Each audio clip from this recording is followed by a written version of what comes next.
Welcome to the Consummate Athlete Podcast, where we explore what it means to be a well-rounded, happy, goal-crushing athlete. Every week, myself, sports journalist Molly Herford, and cycling coach and kinesiologist Peter Glassford interview experts and chat through all of your training questions. We're excited to have you along for the ride. Hello. Welcome back to the Consummate Athlete Podcast. Peter, congratulations on defending your Masters National Champion of the World title this weekend. Well, thank you. Yeah, it was, I'm trying to say thank you and be appreciative of when people say things and not make excuses or anything and point out that it was Masters, but there you go. Sort of already did it. It was fun. It was a great trip out to Nova Scotia, visited some good friends who live out there, and also saw, people from across the country who were there racing or supporting or coaching or whatever they were doing. So yeah, really, really good week of visiting and seeing folks. Yes, and smooth race despite having a bit of a debacle the day before, I'm going to say, with your bike. I'm very glad your bike stayed together for the race. That's a plus. Right. Yeah, well, that happens. Yeah, so it was okay. Sometimes that happens in mountain biking. You have to that's repair stuff the night before. Literally the thing that we always talk about on the podcast is like getting to the start line with your body and your bike in good condition, and you just barely accomplished that. That's right. Yeah, it's always that first goal is that getting to the start line, not injured, motivated, not sick, on time, this sort of stuff. So it's tough. Yeah, and I saw over the course of the week, it's athletes, the motivation dips, which sometimes is a bit of a protective thing where, we've done all the work and then suddenly you're on race morning and you feel like you're not motivated. And that's, I think, pretty common and often is a bit of a protective thing. So you have to get yourself amped up. So that's the music and so forth. Mm-hmm. But yeah, the bike can break and then it's hard to get the right, parts, and you spend all day trying to get things working or whatever. So. Mm-hmm. People are watching on YouTube. You have such like a comical Band-Aid on your finger right now. I can't stop looking as you're like moving your hand. It's okay, frayed. We'll remove that so there's not like disgusting Band-Aid memes or something. The trouble with being married to you is there's always blood somewhere. Yeah. Blood somewhere. Yeah, I missed nationals this year. Not in terms of racing, and I never raced Canadian nationals, but did not get out to Nova Scotia with you simply because we are leaving at the end of this week for Leadville. So adding another, what would have been like 45 hours of extra driving, I think. Well, yeah, thereabouts. But you did go down to New Jersey, so you got almost that amount of driving anyhow. But yeah, as it turned out, so DW got to meet his cousin, I guess, my parents' new dog, which is a mini doodle, and she is a lot. But DW got along with her great. We got out on the paddleboard with my sister. DW got out on the paddleboard. A few people have asked me how you're feeling as you're coming into Leadville. Are you feeling smooth and uninjured? Honestly, yeah. Okay, knock on wood. Yeah, knock on wood. You're moving quickly. We've done a couple runs together, so we'll run more together in the next couple weeks. Mm-hmm. Yeah, I'd say all of the body feelings are good. I'm definitely starting to get into like the oh crap logistics, and like it's not that I'm unprepared. I've been working on this stuff for a while, but definitely there's a lot of like, okay, I need to figure out exactly what goes where, and we're getting packed up to go and all of that kind of stuff. So my brain's definitely feeling a little fried, I would say, like just trying to keep all of that stuff in my head and also like not start freaking out about the race. Like, yeah, I'm kind of, we talk about this on the podcast all the time. Like I'm kind of actually, to your point about motivation, really kind of waffling between like, yeah, this race is going to be amazing and like, I'm going to go for the win and it's going to be great and blah, blah, blah, to like being like, well, even if it doesn't go well, you're still a good runner. This one race doesn't define, and I'm like, stop it, right. Stop it, because I'm already like preparing for it to not go well, which is tricky. And I mean, like let's maybe wrap on that for a second. Like, how do you talk to clients about that? Because on one hand, that is the reality, and it's probably good to have it in your head that races don't always go perfectly, and like, I don't want that to ruin my like past year of training. Like this should be really like a celebration of it, whether or not it goes well. Like it's, the process of getting there, blah, blah, blah. But how do you balance that with like also really wanting to do well and like giver? Yeah, I don't know. I think it tends to go the way it goes and you get in there, but it is fighting, you don't want to derail your chances beforehand. So you do want to keep focus. So that is where, when we talk about process goals, it is the, in your warm up, what can you control? The music and what you're focused on, and make sure you're eating. Whereas you can see people starting to self-handicap by saying, oh, I'm not going to eat as much this morning, and, or I'm going to talk myself out of it, or be in the glums, or, not use my music, or whatever the thing is that doesn't put you in that right performance state.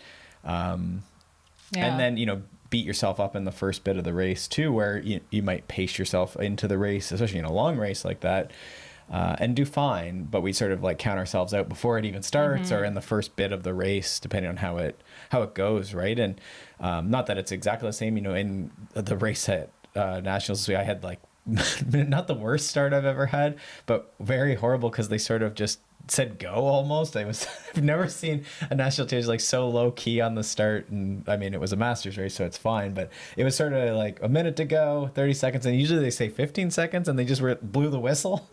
I was just like, what is going on? So I was like back, and I was able to get to the front, but it's sort of like frustrating, that wasn't necessarily my plan. And then, I could have just got mad at myself, but you carry on to the race and work from there. So yeah. So I don't know if there's any amazing advice, but I think it is being, when you know that stress and butterflies are normal before and good, right? And I've been reading a great book actually, and I can't recall what the name of it is. We'll talk about The Upside of Stress. Okay. Is that the one? You probably saw the title on my Kindle or something. No, you told me it was my book that I put on your Kindle. Yeah, there you go. That's why you know the name. So the Upside of Stress, let's say that's what it's called. But the idea is that it's not always bad, and in fact, the way we think about stress can actually make it worse. And a lot of times people will say, chill out, relax. But especially in the context of racing, what your body is doing is it's like getting itself amped up and ready to do it. And so if you weren't doing that, you wouldn't actually be ready. You wouldn't be mobilizing the glucose and getting the body and the mindset focused in a certain way. So by accepting that this is how you should be feeling, it's one of those, same as the sleep the night before, by saying it's normal to not sleep the night before the race, you end up sleeping before the race. Right. This is the idea. So I think that's the idea, is just to channel that and know that, one of these things could happen. You could feel a little demotivated and low energy, and that's your body trying to like protect itself almost. And so you have to just sort of work with that and know yourself a little bit. Yeah. Yeah. I'd say I'm also in the phase of like, I'm sure people listening have been here before, where now like the other night I woke up with like one of my nostrils like super clogged. Okay. And like, I'm not saying my parents' house is a little dusty, but okay. Anyway, and like the panic. Well, you see that with air conditioners now too. The air gets very dry, even dust aside. Yeah. I see a lot of people who are saying that, the throat gets scratchy in the morning. Yeah. Or like, like my gut feels like a little off. Oh God, I have like E. coli and like Giardia or something. Like just kind of really being a bit of a hypochondriac, I guess, about like you don't everything. Even on the plane yesterday, I was like, oh, I'm going to get sick, and then I'm going to get Molly sick, and okay, well, I'll just book a flight to Denver so that I don't have to be and I was like, well, you're not even sick yet, so just maybe wash your hands and you'll be okay. And also, like, stop picking your nose. We are also still like, we are like still 4 weeks out, a little under 4 weeks out, but like we are well under. Like I have time to get sick, knock on wood. Well, and this is, leaving that slack we talk about, and not that everyone needs to go 4 weeks before their race, but it is not doing the day before, or in the case of airport travel, it is the try and go 3 hours instead of sagging it. They were telling me I could go an hour 45 because it was a smaller airport, and I was I just rather walk to my connections and not get stressed if there's a line. And then what is the effect of that? Like, I'm not getting really upset and sweating in the airport because I need to get through a line fast. It's just there's no major rush, right? And I think that's the same with racing, is to try and leave the slack, right? You pre-ride the day before if you're doing something like that, and with lots of time in case something breaks and you have to go to a bike shop. Yeah. But yeah, that's, a big part of why we're going out early. I will say, definitely as far as slack goes, I was just at my parents' for, like I said, the last few days. And I will tell you that at the moment, I feel as though the cord has been stretched so much. There is no slack. There is no slack at all. Sure. Like all good stress, great seeing them, great spending time, but like, holy moly, am I glad that we have a few days here before we leave. And I'm really glad that we're going to be in Colorado with like a couple weeks where we don't see anyone pre-race. Which is challenging. I'm not sure why you're telling everyone this, but the takeaway there may be, we try and get some of these things, whether it's work or family or whatever, away in those, few weeks. It might only be days. It depends on who you are and what you're getting ready for. But especially those last 2 weeks, trying to protect them. But we joke about the family vacation that comes in the 4 weeks before the event, and it's Disneyland honestly, till the day before. Probably those last 8 weeks, you'd rather not have a lot of disruption, but life happens. Molly was just at her traveling and doing all this stuff, and then we're traveling again this week, and that's 4 to 5 weeks. And we were at Olympic trials the week before, blah blah blah. Yeah. So life happens. You can't ever be you don't think want it to be in like monk mode, like living in your monastery at the top of a mountain or something. But you try and make, especially as the race is approaching and those days and weeks before, that some of that stuff's been taken care of or can be pushed, as I call it, the back burner, and let it wait a little bit, right? And not trying to stuff everything into those weeks. DW says you can stuff into those weeks. But you want to, I see it sometimes with the peak and the tapers, where the volume's decreasing. You'll see the busy athlete, the type A athlete that a lot of us are. Well, I have so much time now to do work things and do this while I'm sitting here, and you to sit quietly and rest and just watch stupid TV shows, right? I think that's the time to line up those stupid movies you want to watch and laugh at and read that book, whatever your thing is, but try and think about things that aren't going to be as taxing. You don't have to be super productive in those last couple of weeks. Yeah. Which is the challenge we're coming into, I think. For sure we are. But before we get into our listener question today, I will shout out our longtime sponsor, AG1, formerly known as Athletic Greens, because when you're talking about travel, you're talking about stress, you're talking about improving immunity and trying to avoid getting sick, talking about being at my family's house and a whole lot of all of my favorite foods, none of which are vegetables. Definitely very thankful to have the AG1 travel packs in the van. And I don't know that I have a great recipe, but I've been I really like ginger in the morning. So I've been blending up some ginger and then putting it in with the AG1 for an extra bonus. I don't know if that's... It smelled really good this morning. It was okay. I'm getting close. I don't want to share my recipe yet because it's probably gross, but it's a really flexible product. I always talk about the travel packs, which you get 5, I believe, if you use our link. Travel really well. If you're going for a week trip like I just went for, you fit 5 really slimly into your backpack, or as I like to say, the back pocket of your skinny jeans. Just dating yourself. It's true. Everyone wears really baggy pants now. So what is that website that someone might visit? drinkag1.com/MollyH. 5 free travel packs, year of immune supporting vitamin D drops, and of course, AG1 delivered right to your door. It's super convenient. You can pause at any time if you're going to be gone for a month or something. Cannot recommend it enough. Again, drinkag1.com/MollyH. All right, so our listener question. I hit a high heart rate. Does this mean I am out of shape? And this is such a good question because, heart rate is such a interesting, sneaky thing, right? As we get older, it gets harder and harder to hit the very high heart rates. If you haven't done anything in a while, sometimes your heart rate starts really spiking at the start of getting back out there into an activity.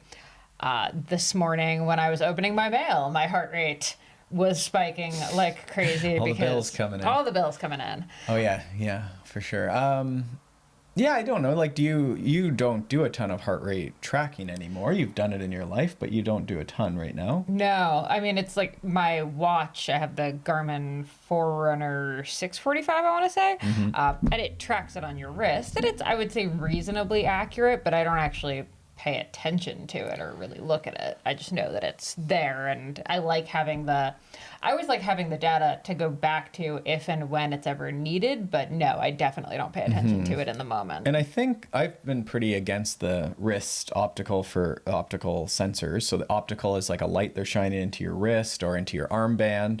I guess you could shine it into fingertips, or they do all sorts of different stuff with lights now and tracking heart rate, pulse rate, you might call it. But that's different than what you have on a chest strap, right? You lick your chest strap. Maybe you don't lick it. Maybe you just put some water on it. And then you put those two, I think there's like two leads, basically two pads on your heart rate strap. And they're taken in. So it's a different, right? It's akin to like sort of your ECG, where there's like an electrical signal versus a light that's trying to detect movement of your blood. Right. Right. And so it's a different. I'm going to push back on this a little bit, though, because you do use the HRV for Training app our good friend Marco has, and that one does use an optical sensor. It does, and that's on your fingertips. The difference is you have to sit very quietly. So I'm not against the wrist-based thing, so this would be like a Whoop for recovery. Spot measurements. It's also difficult like overnight and things like this. And this isn't about any of those products. It's just asking a lot for a light when your wrist is jiggling when you're running. Especially a lot of us, have tinier wrists, bony wrists. And that's why the armbands tend to work a little better, is there's a little bit more skin and vessels and things like this for the light to be against. And then it can be a little snugger. Like just move your wrist right now and see I'm wearing a large watch and it's moving. Well, your watch is ridiculous. It's a bit of a calculator watch, but I don't know if a Whoop or something like that, an Apple Watch, they're pretty big. I would say they're like similar. They are not. Similar face. Maybe they're a little thinner. They are not. Anyhow, so that is, is this, that's the first question whenever you have like a data, like this is way higher, that's why we're talking about this, is you've had something really low or really high. People are alarmed when it's different than they expect, right? We've talked a lot about this expectations, reality equals happiness. Your expectations was your heart rate. I had two people say this to me during the Nationals race. I couldn't get my heart rate up. And I was like, why were you looking at your heart rate? Why weren't you looking at where you were going or the people you're friggin' supposed to be racing? Which we have talked about in the past couple episodes. We had one that was like talking about power during a race and not looking at it. And last week we talked about race results and how to kind of look at the files. And we prefaced it with like, absolutely do not look at your file during the race. Right. Yeah, like the data. And I think we talked about some exceptions in that podcast, so please go back and listen to it. Share it with your friends if you might be so kind. Rating, review, whatever.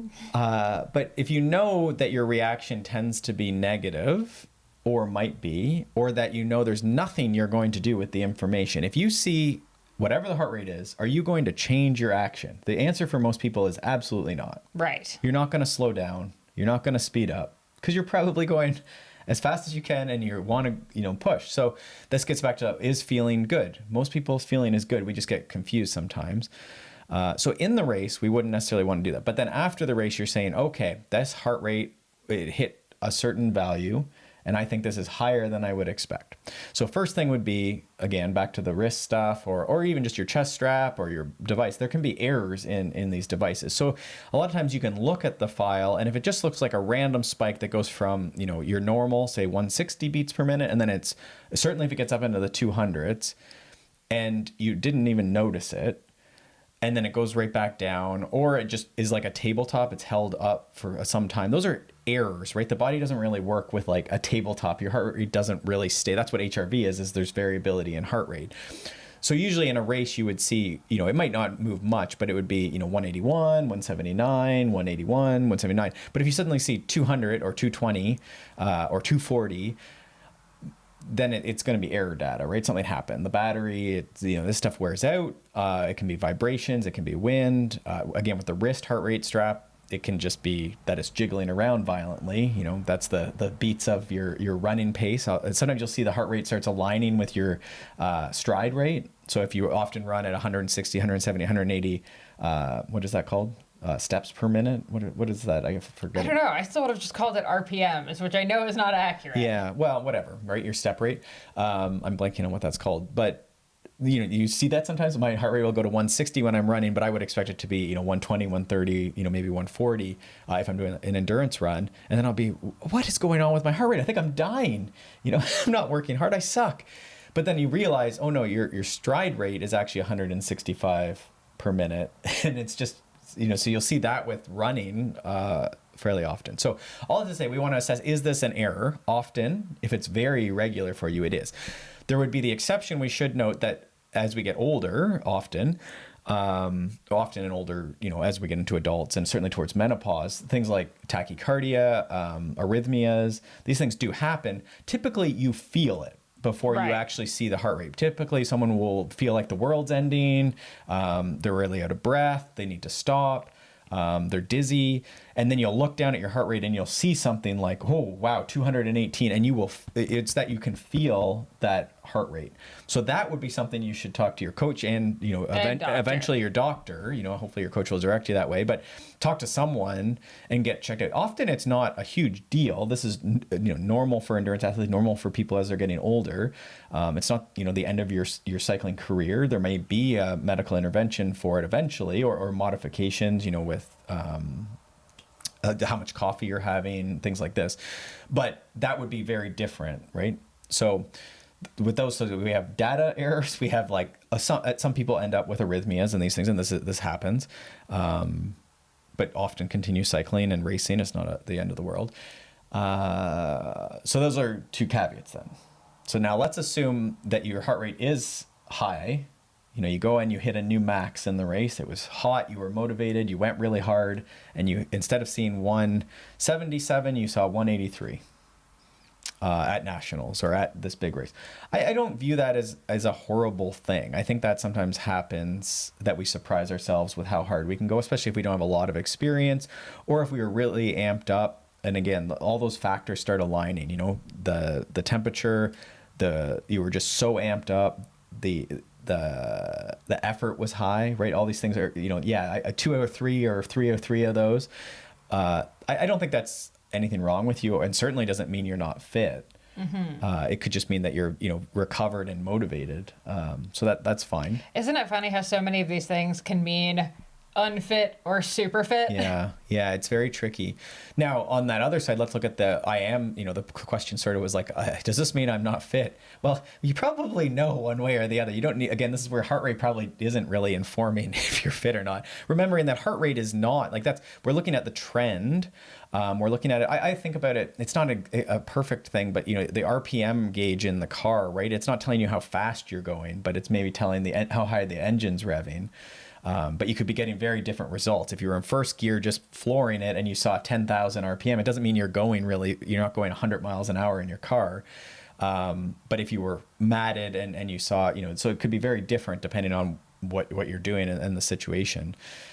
It's not perfect because it's RPM, but that's somehow I think about it. The other thing you could see, we're seeing this with the respiratory illnesses and time off and things like that. You certainly can get very high heart rate response and hit your max heart easily if you haven't been training a lot and it's hot and you're motivated. Right. Again, you would start seeing those sort of things happen. And in that case, it sort of means you're not as fit as you were, but often it'll come back quickly. It's not the end of the world. And in fact, a lot of us end up with depressed heart rates because we train consistently and maybe don't recover super well. So it actually, again, isn't the worst thing if your heart rate comes up, but that it certainly could mean that you have not been training consistently. But again, you don't need heart rate to tell you that, but that is normal. And often when athletes come back from, a few days or weeks off, we should expect this ahead of the game, but that is something to just, know that it's not the end of the world. It's just your blood volume has decreased. So your heart rate has to beat a little faster to get the same cardiac output out, right? So that you can power those muscles to do the same work. So that usually adapts back pretty quickly. But that would be the other thing to sort of see if your heart rate was up after you had time off, that would make complete sense. Mm-hmm. Yeah. Is there anything else there that we're missing as far as, the time off? It could be that you're really motivated, but again, I think it's just something that supports things more than, how did you do in the event, sort of usually answers the question about are you fit or not. Mm-hmm. And I think our important point there that you wouldn't start with that, or just, you win, but then you look at your high heart rate and you say that you suck. I don't think that makes sense intuitively, right? Mm-hmm. Yeah. No, I think that makes sense. And would you say the same sort of applies to power as well? Well, that you want to assess if there's errors in the data. Well, I guess it wouldn't be a high power, am I out of shape? It'd be I hit a low power. Well, you know why I love power, versus heart rate. Heart rate, again, is just the system. How hard was the system? How did the system get the work done? I forget if it was Andy Kogan. Someone once kind of pointed out to me that you kind of have these three metrics for how you did. It's perceived exertion, heart rate, and power. Sure. And power is perfectly objective data. and perceived exertion is pretty much perfectly subjective data. And then heart rate is sort of this very odd, like floating in the middle, like it's objective, but You're right. Yeah. And it's generally, I really like heart rate. I would say I'm like a heart rate advocate. Not that I really like the other two as well. I think there's some great stuff with RPE coming, actually. Like the Garmin devices are going to start it. Some of them already started asking for session RPE at the end of the workout, which they keep asking like water, like how much water did I take? I'm like, could we just use this number for RPE? And you probably could actually do that. It would be a great workaround, actually. oh, so it doesn't do like does it do like the somewhat moderate, Yeah, strong? I think they're saying that it's better to give a bit of those words indicators and then 1 to 10. I don't know if it lets you choose, but it's coming. And then the great thing is that it'll be sending it into Training Peaks to sync. And Training Peaks, I think, is already announced this or will, where they're going to have this, like it'll sync to Training Peaks, which already asks you, but it's clunky, right? You always want like everything for the athlete to be like, okay, saving my workout, it pops up, and right now mine asks me anyhow, how many calories did you eat and how much water did you have, which in principle is okay. So weird that they got that figured out before. But it's still a number, yeah. And so I was gonna start, trying to use the hack of saying, yeah, instead of the amount of calories, you do that as your RPE, and I'm like, they'll figure it out eventually. So I think it's coming. So all I have to say, I think RPE is great. It's not going anywhere just because it's low tech, because it is the best. I think it's like the best marker of how intense that was and tracked over time. It's very well supported in the research as well. Again, you wouldn't necessarily, if you could choose to use all of them, I think you would, right? Because then this gives us a triangulation of how everything's going.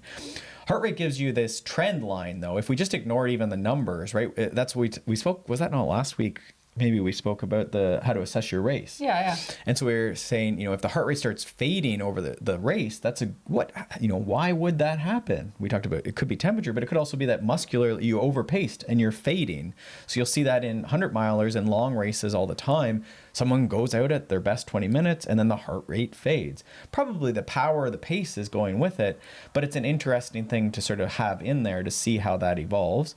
And then also, it gives the stress from heat and altitude. And I think it is worth considering. We've had different opinions on the podcast, which is great. But I think if you go out and your heart rate's maxed out and it's hot and it's altitude, the reality is that heart rate's going to have to come back down. Like your body, it only burns so hot. Right. And this is where the wattage proponents might say, no, a watt is a watt, but it's not, right? Like we just know that at altitude, you're going to have less power. So the heart rate gives you that strain, right? Do you have to interpret it? Do you have to be careful with it? For sure. But that's it. Love it. You did ask a question there, though. Did I get that? You got it, I don't know if I got that. Yeah, it was just like, where does power fit, or like how would power fit into all this? So like, obviously, it wouldn't be like I hit a high power. Like Well, that it would could mean be. you're very Yeah. in shape. Sometimes you'll see like I hit 2,000 watts, and you're like, I don't think you did. I think that's an error right there, right? So Sorry. Sometimes there's these cutoffs. Most adults aren't going to hit over 190 or 200 beats. There's irregularities. Like I do have a master who raced nationals at masters level, very skilled, and he's 50 and he can hit 192 or something. I haven't hit 192 since Whereas like, mine's 182 is the max. Right? So Yeah. it is very individual. And it's not that he's faster than me necessarily, or you can't predict that way, but that's how his body solves the problem of pumping a lot of blood. It pumps at 192. And maybe I did more volume over my life and my heart adapted to pump more at once.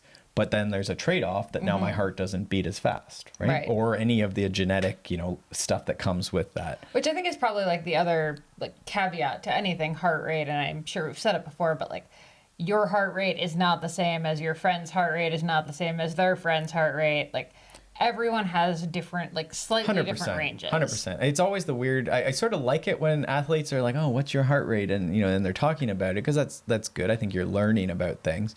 But I saw someone on Instagram, this coach was riding, and he said like, it was like a quiz or something to the people, and they were saying, my buddy beside me is going and his is 150 and mine's 140. Like, is he working harder than me or something? And we're riding up a hill together.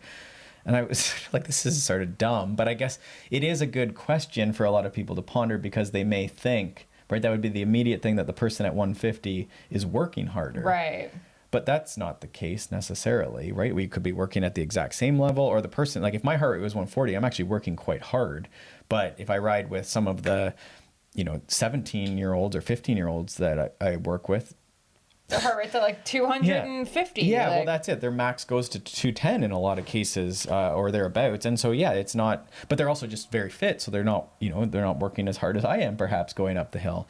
So yeah, there's so many variables there. So you wouldn't do that comparison. That's not one that you would necessarily look at, side to side like that. You can see sort of, I like the idea that, again, like sometimes it helps you decide, these big buckets. Someone who's, the younger kids and heart rate really high, you tend to think, okay, maybe there is some room for like more volume. That's probably intuitive. If the kids just started training, there's probably room to train more. They're going to have lots of adaptations. Whereas your classic older person who's just stopped doing intervals and their heart rate, is quite low, there's probably room to keep intervals in there, right? It's the thing they don't do it anymore, right? So it's sort of intuitive. I don't know if there's anything like rocket science-y about that. But I always thought that was like a good rule of thumb. If your heart rate's low, you probably need to work on intervals. Not that it would even change it that much, but it sort of like gives you an idea. Well, it does make sense that for any training plan you're doing, you really want to be playing within the range of your heart rates, right? Like you want it to be going to the top, but you also want to spend a lot of time at the low end. This is just periodization. Sure. Yeah. I mean, that's your 80-20, right? And again, was heart rate useful in this case? Yeah. Like I would look at your heart rate. Training Peaks does this very well. They have buckets for your zones, if you will. You can set them up however you want. It could be just 80-20 style with 3 zones or with the 5 zones. But what you'll see is your long, slow distance, often older people who aren't racing anymore will be only zones 1, 2, or the endurance zones under aerobic threshold. Then you'll see, the motivated, but like typical, endurance athlete trains in the middle, your zones 3, 4, under threshold, but above aerobic threshold, right, in the middle, too often. And then a lot of times you won't see much in the top zone for anyone. And heart rate's hard to accumulate a lot of time above threshold, but that would be the idea is like, are you going hard at all during the week and getting your heart rate above, say, 85% or above threshold or towards threshold, at all, right? And so that's where, again, heart rate can be something to look at, not necessarily every week, but look back over the year even and see, does your heart rate get up, very much at all? And then sometimes that can be a hint that there's fatigue or fueling issues, because if you don't fuel, it's hard to get your heart rate up. And if you ride way too much for your ability to recover your life, then it's going to be hard to get heart rate up. Yeah. There you go. And this might be where this initial question, you get scared because maybe you recovered and then you got motivated at a race and your heart rate actually came up and you think, oh, wow, I hit my max heart rate. And then that's a good hint that, you need to go back and start doing your interval days at that, say, 85 to 95% of max heart rate, where you are working quite vigorously and breathing hard once or twice a week, again, for adults. Love it. Love it. Yeah. All right. Well, I think let's wrap up there. As always, keep the questions coming at Consummate Athlete on Instagram, consummateathlete.com. We have a whole lovely contact page now.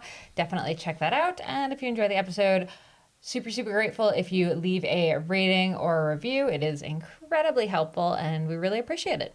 All right. With that, happy training and we will see you next week. Thanks so much for tuning in to the Consummate Athlete podcast. If you want to hear more training, racing, and endurance sport advice, make sure you subscribe to the podcast and leave us a rating and review. You can also subscribe to our newsletter at consummateathlete.com for a weekly dose of inspiration and advice straight to your inbox.